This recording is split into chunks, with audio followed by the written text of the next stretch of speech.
오늘 우리에게 주시는 하나님의 말씀은 구약성경 여호수아 24장 15절의 말씀입니다. 이제 제가 하나님의 말씀을 봉독하겠습니다. 만일 여호와를 섬기는 것이 너희에게 좋지 않게 보이거든 너희 조상들이 강 저쪽에서 섬기던 신들이든지 또는 너희가 거주하는 땅에 있는 아모리 족속의 신들이든지 너희가 섬길 자를 오늘 택하라. 오직 나와 내 집은 여호와를 섬기겠노라 하니. 아멘. 제가 은퇴한 지가 이제 6년이 넘었더라고요. 근데 은퇴한 후에도 이렇게 심우했던 교회를 이렇게 다닐 수 있고 또 설교한다는 게 얼마나 감사한지 모르겠습니다. 정말 어제 잠을 좀 설쳤습니다. 오늘 설교는 간증입니다. 간증은 참 조심스러워요. 간증은 일단 자랑이거든요. 자랑거리가 있어서 그걸 자랑하는 건데, 근데 그 잘못 들으면 김 목사 와서 그냥 지 자랑만 하다고 가네. 이렇게 되면은 여러분이 은혜를 받지 못해요. 그런데 자랑인데 뭘 얘기하려고 그러는가 하면 그 자랑거리를 주신 분이 하나님이시다 하는 거예요.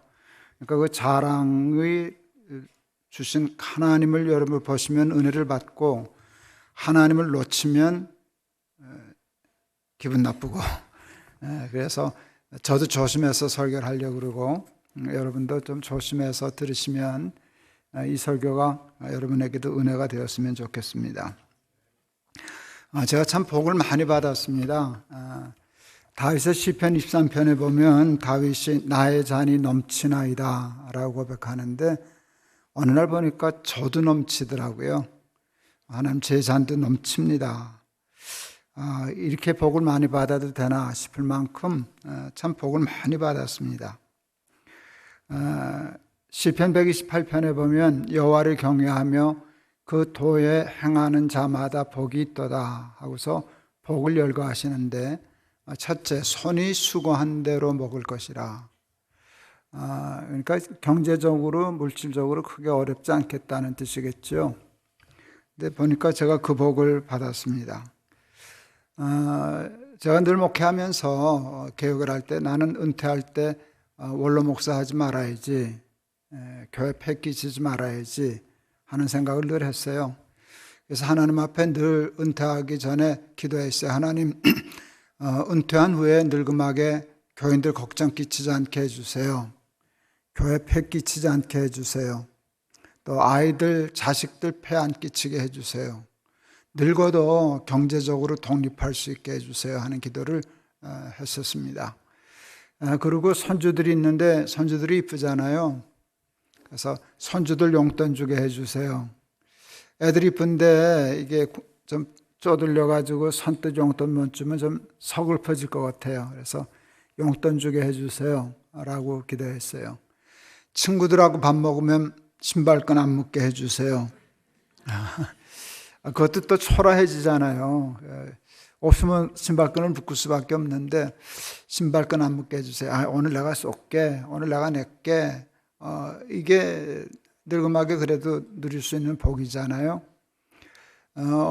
우리 지난주에도 우리 큰손녀딸 같이 저녁 먹었어요.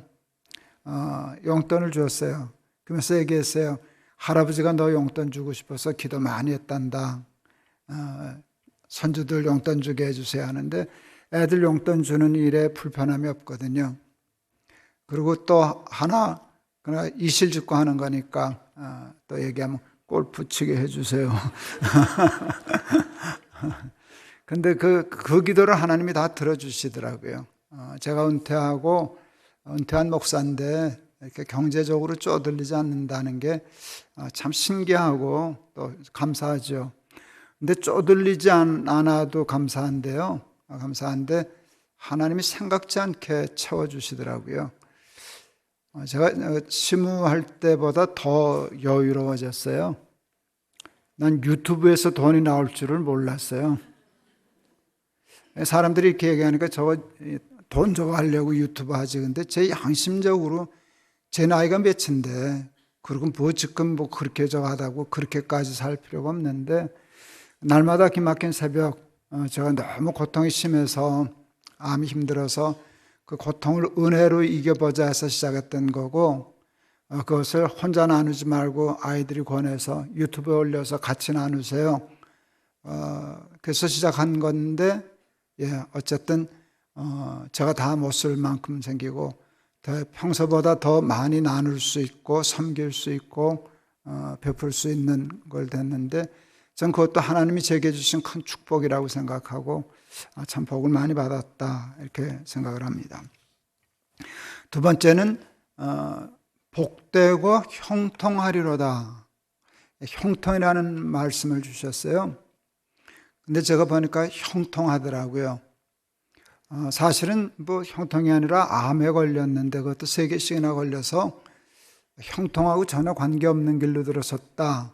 뭐 그래도 내가 구원 얻었는데 뭐 별로 그렇게 크게 걱정은 안 했는데 도리어 그것 때문에 제 삶이 더 형통해졌어요.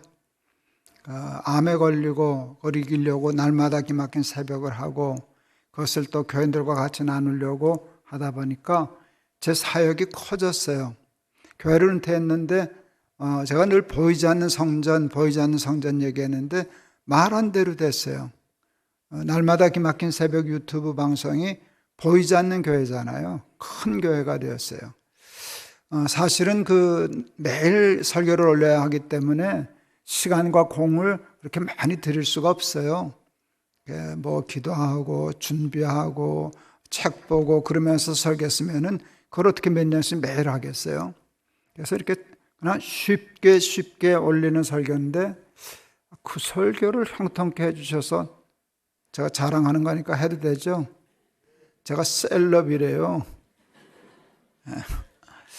그렇죠. 그래서 형통하게 해주시는구나. 그 다음에 CMP 집회, 암 한우들 위해서 집회하는 것들도 형통하고요.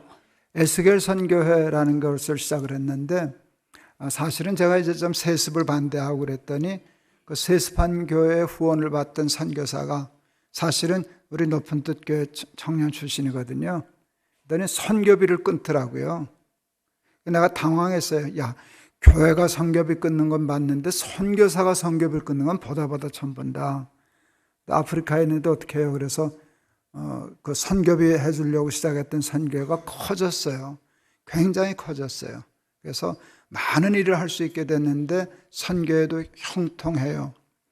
은퇴하면서 부모님 유산으로 재단 하나 만들어서 우리 치무할 때 열매 나눔 재단 하듯이 그 일을 했는데 어려움도 많이 겪었어요. 문도 닫으려고 그랬었는데 하나님이 죽이지 않고 살리셔서 지금은 큰 재단이 되었어요. 은퇴했는데도 손 대는 것마다 형통하고 하는 것을 보면 하나님이 말씀하신 대로 수고한 대로 먹을 것이라 복되고 형통하리로다. 그 말씀이 이루어졌다 싶어요. 셋째 복은 내 집 내실에 있는 내 안에는 결실한 포도나무 같으며 상에 둘린 자식은 어린 감람나무 같으리로다. 사실은 경제적인 축복, 하는 일이 형통한 것보다 사실은 가정이 제일 큰 축복이잖아요. 결혼한 지 지금 45년 지났어요.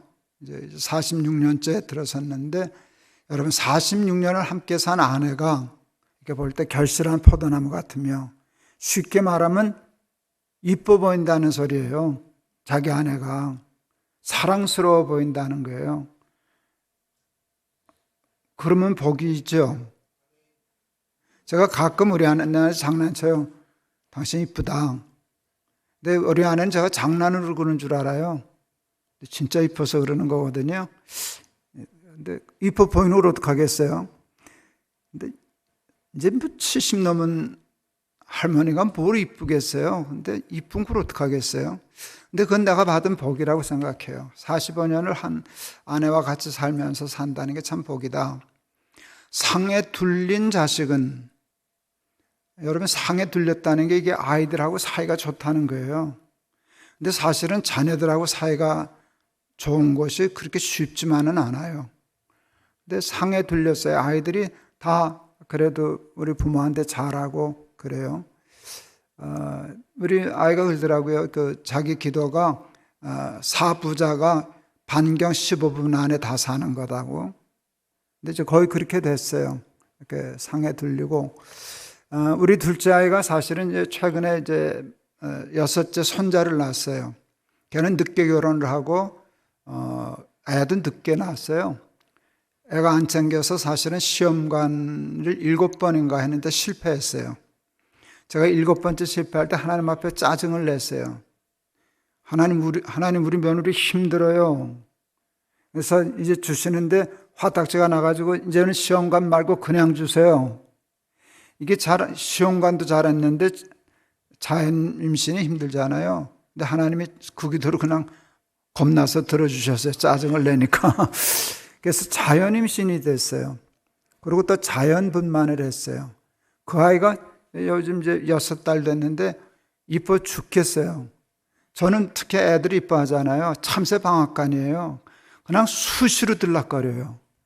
어느 날 들락거리다가 생각하니까 우리 며느리 힘들겠다.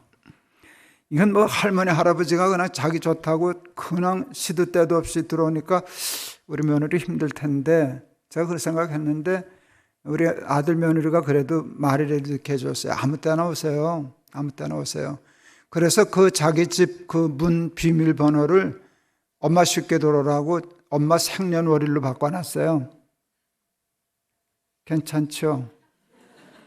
그러니까 그 말이라도 참 감사하게 생각하는데 그냥 잊어버릴까봐 엄마 생일로 해놨어. 그냥 엄마는 그거 누르고 들어오면 돼. 근데 난 그게 우리 아들 며느리 진심이라고 생각하는데 그렇게 쉽게 편하게 아들 집에 며느리 집에 손주들 이렇게 다니는 거 제가 받은 큰 축복이라고 생각해요. 손주 6인데 큰아이가 지금 이제 18살이에요. 고3이에요. 그래도 할머니 할아버지에게는 사춘기 없어요. 와서 안기고 달려들고 좋아하고 그러는데 상에 둘린 자식은 어린 감람나무 같으리로다. 이 복을 내가 받았구나. 또 감람나무 같으리로다 라고 하는 것이요. 감람나무는 열매는 식용으로 쓰고 약용으로 쓰고 그 기름은 성전을 밝히는 등불로 썼어요. 그러니까 굉장히 쓸모가 있는 열매예요. 내 자녀들은 하나님과 사람 앞에 쓸모 있는 사람이 될 거다라고 하는 것인데 저희 아이들이 다 잘 됐어요. 그러니까 아이들 때문에 아직 걱정이 되는 아이, 저거 어떻게 되나, 저거 어떻게 사나 걱정할 아이가 하나도 없으니까 제가 정말 완벽한 복을 받았다. 내 잔이 넘친 아이다. 뭐 하나 부족한 게 없다 할 만큼 큰 복을 받았습니다. 근데 어떻게 이 복을 내가 누리고 사나를 생각할 때 제가 타고나기를 부잣집에서 타고났다거나 부모님이 뭐 아주 유명한 분이어서 부모님 카드를 쓸 수 있는 금수저 출신이라거나 아니더라도 제가 뭐 명문대학을 나오고 공부를 잘해서 뭐 수재기가 있어서 뭐 그렇게 됐다거나 아니면 성격이 좋아가지고 뭐 인간관계를 잘 맺고 이랬다면은 그러니까 지금 그렇게 살지 하고 뭐 하여간 합리적으로 납득이 돼요. 하나도 갖다 댈 게 없어요. 우리 부모님 좋으셨지만 가난했잖아요. 학교 수의하셨잖아요. 그 덕 봐서 제가 이렇게 될 적은 없잖아요. 그리고 제가 뭐 공부 못한 건 아닌데 잘한 적은 없어요. 공부 잘했다고 상 받고 칭찬 받아본 적이 없고 학교 때문에 뭐 학벌 때문에 제가 이렇게 누릴 수 있는 건 말도 되지 않아요. 성격도 낯설어하고 내성적이고 열등의식 심하고 그러니까 사회 적응하기가 어려울 텐데 하나도 저하고는 맞지 않아요.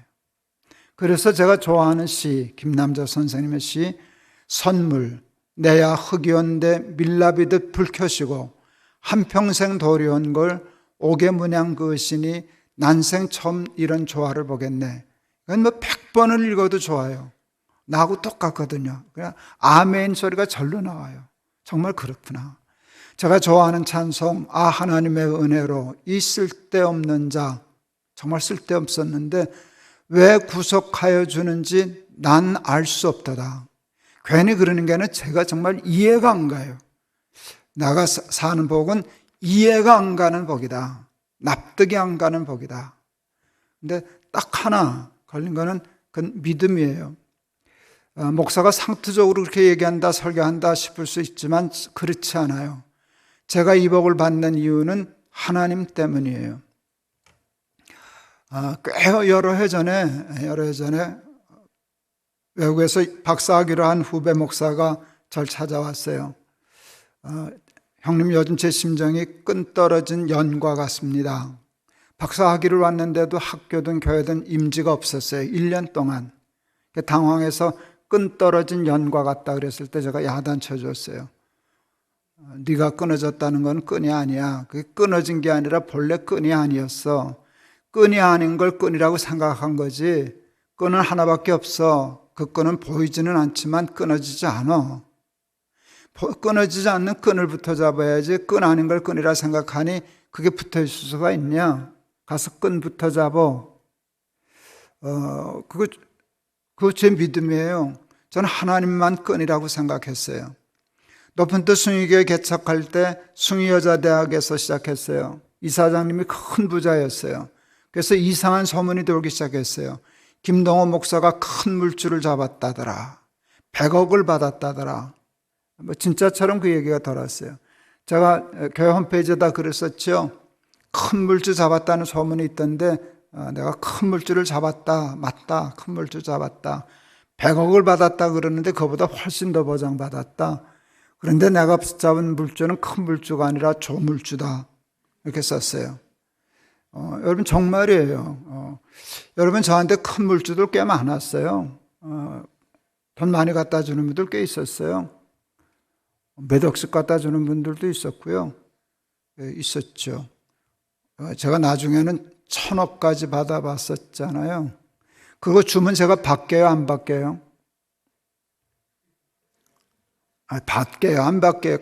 가져와 봐요, 받나 안 받나? 받죠. 그걸 왜 안 받아요? 돈이 얼마나 좋은데, 쓸 데가 얼마나 많은데 받아요. 근데 제가 제 목회자의 나름대로 윤리고 원칙이 있어요.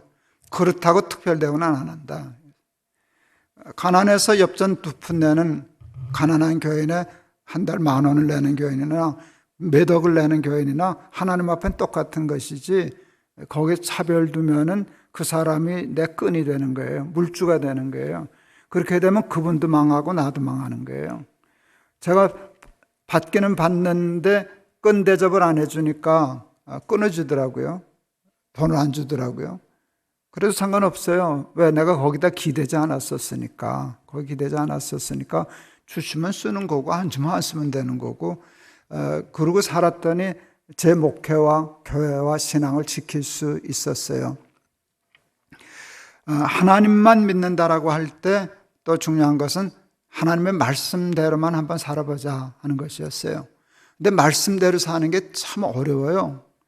우리가 세속화되어 있고 원죄가 있어서 하나님과 가치관이 바뀐 상황에서 하나님의 말씀에 순종하여 사는 게 쉽지 않아요. 근데 어느 날 제가 결심했어요. 운전하다가 내비게이션에서 그 여자가 뭐라 그러더라고요. 왼쪽 가라, 오른쪽 가라. 따라가더라고요. 생각했어요. 내가 생전 보지도 못한 저 여자 말도 믿고 다니는데 내가 하나님을 못 믿으랴. 정말로 그렇게 생각했어요. 그리고 하나님께 얘기했죠. 하나님 그냥 얘기하세요.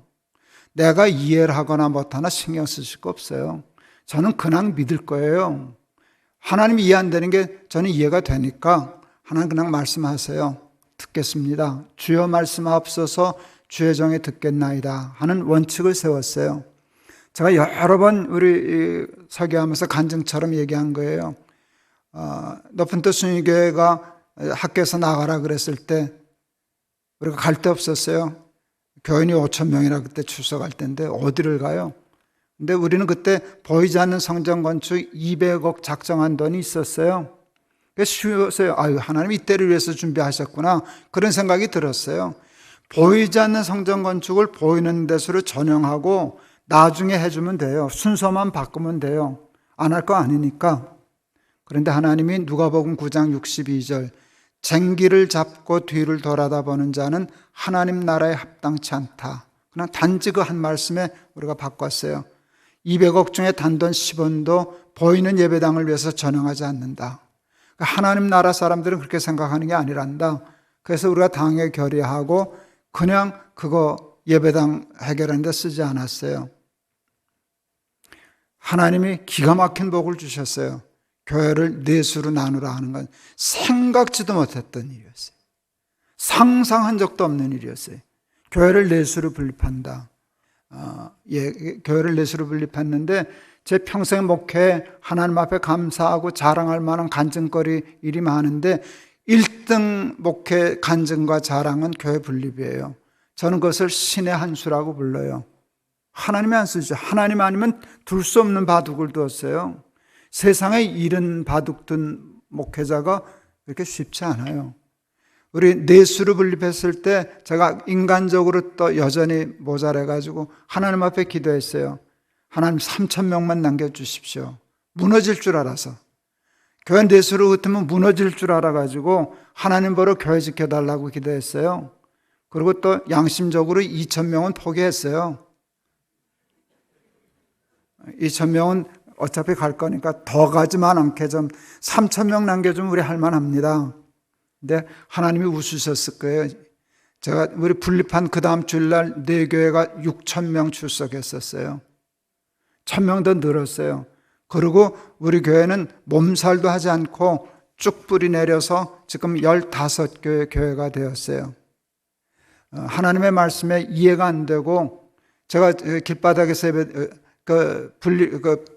보이지 않는 성전건축 쓰지 않겠다고 결정하니까 사탄이 제 마음에 그랬거든요. 너 길바닥에서 예배 드릴 거냐? 길바닥에서 예배 드리지 뭐. 길바닥에서 예배 드리면 재밌겠네. 그랬어요. 제가 그리고 청년들 우리 교인들한테 다 광고했어요. 우리 길바닥에서 예배 드리자고. 청년들이 많았잖아요. 청년 예배 때 그랬더니 애들 소리치고 박수치고 난리 났더랬어요. 어느 날 울고. 기도하는데 보니까 어떤 날 그러더라고요. 쫓겨나게 해 주시옵소서. 그러고 기도하는 놈이 있더라고요. 우리 그때 쫓겨났으면 길바닥에서 예배드리면 높은 또 광야교회로 이름 바꾼다 제가 그랬어요. 진짜로 그러려고 그랬어요. 사탄이 너 길바닥에서 예배드리려고 그럴 때 길바닥에서 예배드리지 뭐. 그랬는데 그렇게까지 순종하려고 했더니 여러분 우리 하나님이 높은 뜻 교회를 이렇게 축복해 주셨잖아요. 하나님의 말씀이 이해가 되면 이해되고 가면 되는 거고 안 되면 그냥 가면 되는 것이지 그게 하나님만 섬긴다라고 하는 믿음의 고백이 아닐까 싶습니다. 이제 자랑이니까 계속 할 테니까 잘 들으세요. 큰아이가 고등학교 때 공부를 꽤 잘했어요. 걔는 꽤 잘했어요. 학교에서 서울대, 연대, 고대 그 안에 들어갈 군, 후보군으로 꼽혔고 수능도 고득점 잘 받았어요. 그때 제가 포항에 있는 한동대를 갔다가 너무 학교에 감동을 받아가지고 우리 아들도 여기 다니면 좋겠다. 그래가지고 애들한테 권해서 결국 큰아이가 한동대를 갔어요. 한동대를 가서 아이가 너무 학교를 좋아하는 거예요. 뭐 빛과 소금 같은 데는 내 사랑 한동 이렇게 진짜 걔는 자기 학교를 사랑했어요. 자랑하고 집에 와도 학교 자랑하고 교수님 자랑하고 그리고 학교를 다니면서 걔는 한동대에서 새벽 기도를 했어요. 대학생 새벽은 7시더라고요. 하루도 안 빠지려고 걔가 피아노 반주를 자청해가지고 새벽 기도를 하고 집에만 오면 학교 자랑하고 그래서 참 기뻤어요. 근데 방학 끝나고 얘가 재수하겠다고 재수하면 안 되냐 그래서 제가 당황했어요. 학교에 좀 불만이 있었거나 가봤더니 실망했다거나 라고 하면 제가 눈치를 채서 이 자식 재수하겠다 그러는지 몰라 했을 텐데 나한테 한 얘기는 학교 자랑밖에 한 적이 없거든요. 만족해하고. 그러는데 왜 재수를 하겠다 그러냐 그랬더니 얘가 인간적인 생각을 좀 했어요.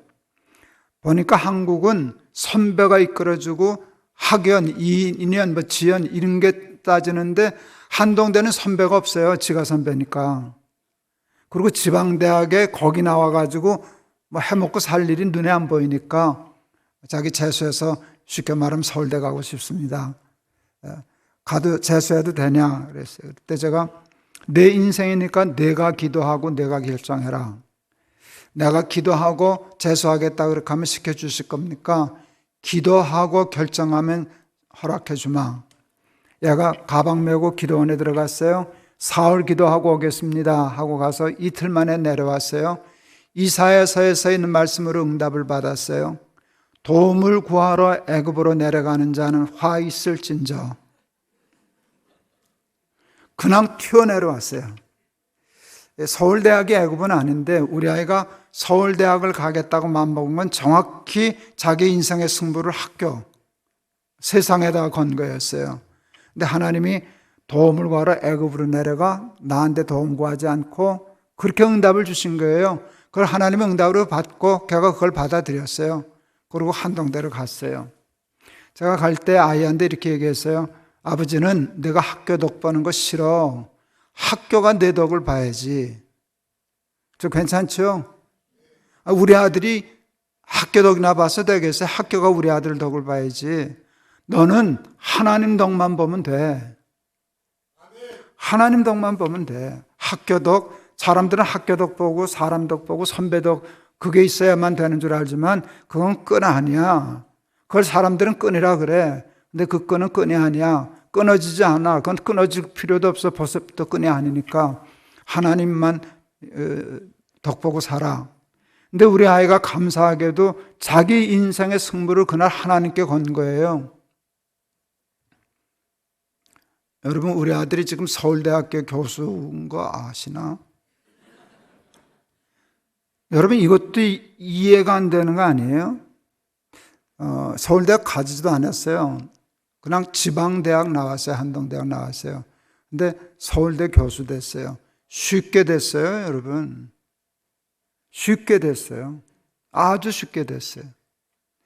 말이 안 되죠? 교수 임명장을 받아온 날, 그걸 우리 집에 갖다 놨어요. 내가 보고, 이거 보는데 하나님이 저한테 마음에 그러시더라고요. 나 하나님이야. 봤지? 나 하나님이야. 내 아들이 대학교 1학년 때 인생을 나한테 걸어주더라. 유학 가는 길, 박사과정 하는 길. 걔 공부 열심히 해서 어느 정도 실력은 있는데 걔는 실력보다 잘 된 아이예요. 그걸 저도 알고 우리 아이도 알아요. 그런데 왜 그랬나? 하나님께 승부를 걸었기 때문이에요. 전 그렇게 믿어요.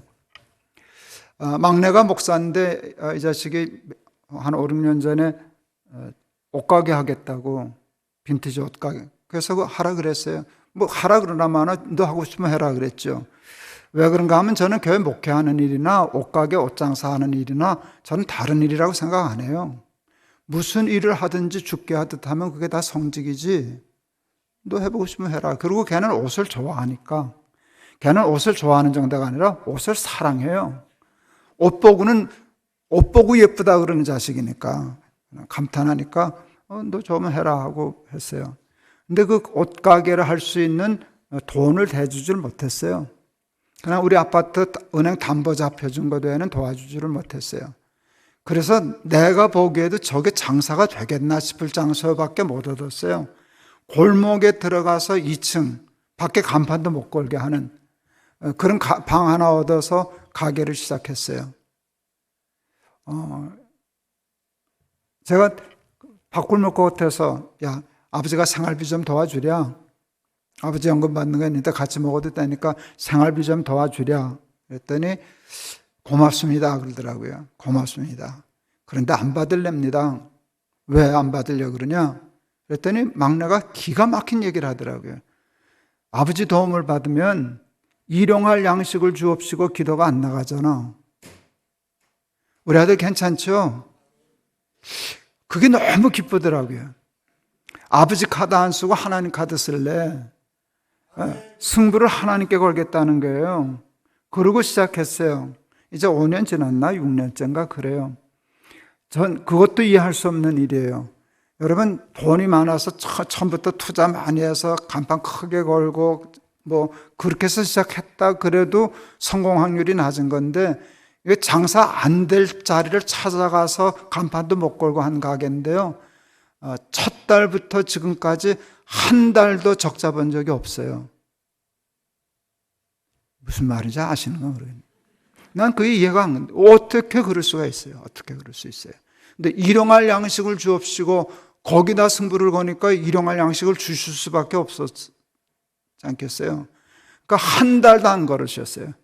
한 달도 하나님 그날 안 주시면 나 굶을 거예요. 그런 배짱이니까 내가 널 왜 굶기냐 하고 주셨어요. 어제도 그 아이 인스타그램을 이렇게 들어가 보니까 그 아이가 이제 혼자만 하지 않고 같은 업장에 빈티지 업계 하는 수십 개 업체를 모아가지고 무슨 축제 마당 같은 걸 기획해요. 그 이제 빈티지를 구미래를 옛날 것인데 그 속에 미래가 있다 뭐 이런 식으로 잘 풀었어요. 그런 큰 축제 같은 장마당을 여는데요. 어제도 감사했어요. 수천 명이 왔다네요. 지난번에 할 때도 아빠 우리 가게 들어오려고 1,500명이 줄 섰었어.